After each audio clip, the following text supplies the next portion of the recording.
Hey guys, Rob here from the Off-Grid Tiny House, and today I want to do some more playing with inverters and induction cooking for when I eventually want to get off-grid. So I have my induction stovetop right there. I have a kettle full of water. The kettle's not totally full. It's about maybe 2 cups of water in there. It is plugged into my Monster home theater surge protector and electrical conditioner, and it is not plugged in yet. Here is the inverter I'm going to be trying today. Centec 2000 watt continuous, 4000 watt peak power inverter, modified sine wave. I bought this a long time ago, along with the other baby red one you saw in my first test of this video. Luckily, I have multiple, not this big, but I have a 750 watt inverter by Generac, and it's similar to the Harbor Freight model, so I'm sure that's it's pretty close to the Generac quality. But anyway,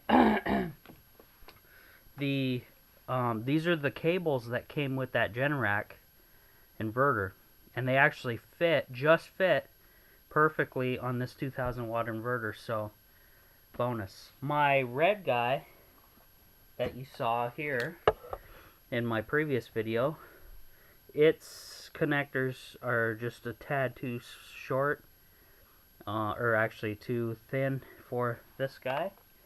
So luckily I was lucky to do this. These are just hand tight as I could get down.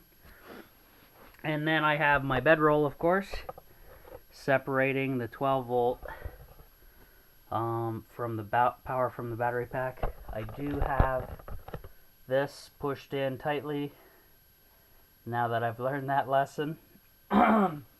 So what I want to do first is I'm going to plug the home theater into the inverter. If you guys could see me, it's got 3 receptacles and a USB and an on-off switch and a power level, which would be cool to see. I'll plug this into this one, the top. Okay. And I guess it's gonna have to sit on an angle because the cord's kind of keeping it up just because of the way it is. This is just on the ground. So I talked to Stu on a regular basis online. High Tech Guy 18, if you guys see him in the comments section. He mentioned to me that you should connect the positive wire first and then the negative, and then you'll have less sparks. So I'm going to give that a try today. So we'll try this. Okay, that's connected. No sparks. And I need to get rid of this stuff in the way. And here is the negative, and I hope we don't have too bad sparks. Oops. Okay, that wasn't as bad as the positive, so he was right on that. He knows way more about it than I do. And that spark meant that I have power there. Unlike the first time. So, see what my inverter looks like. It doesn't look like anything going on there. So I may take this camera off the tripod so you guys can see. I'm going to flip this switch and hopefully nothing happens that's bad. First time ever doing this. I have a green light. I have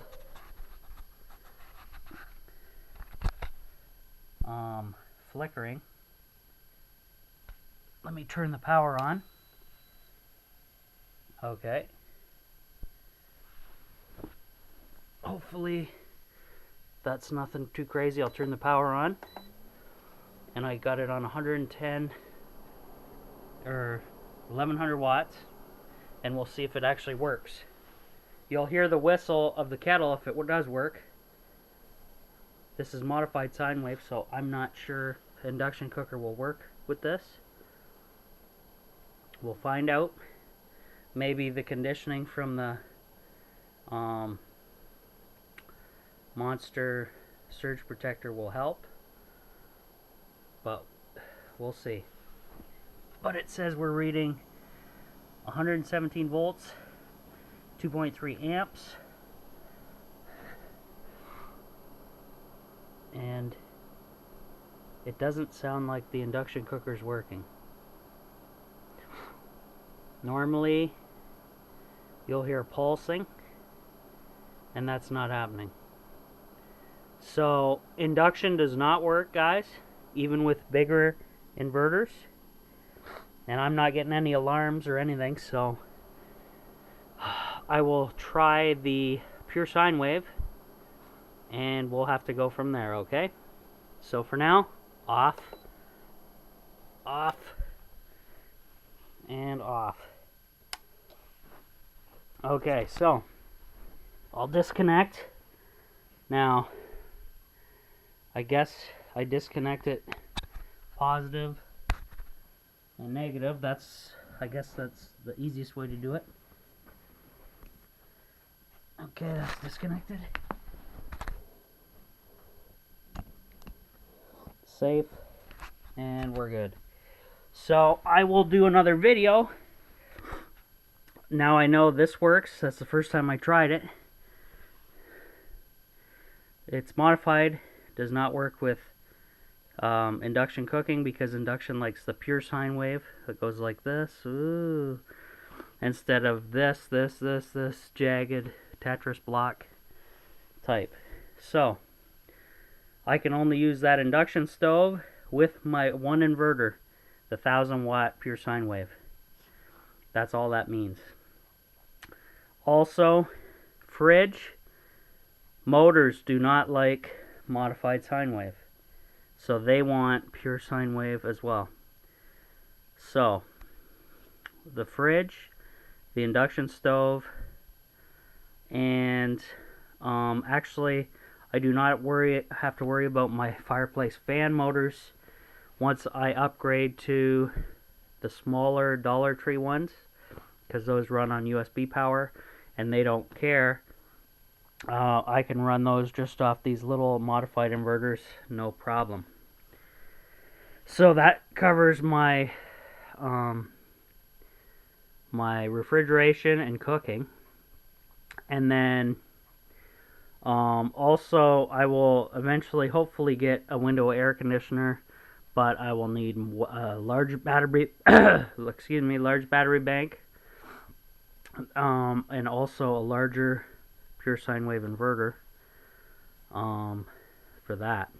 So that's my demonstration for today, guys, but I thought it was a pretty good test.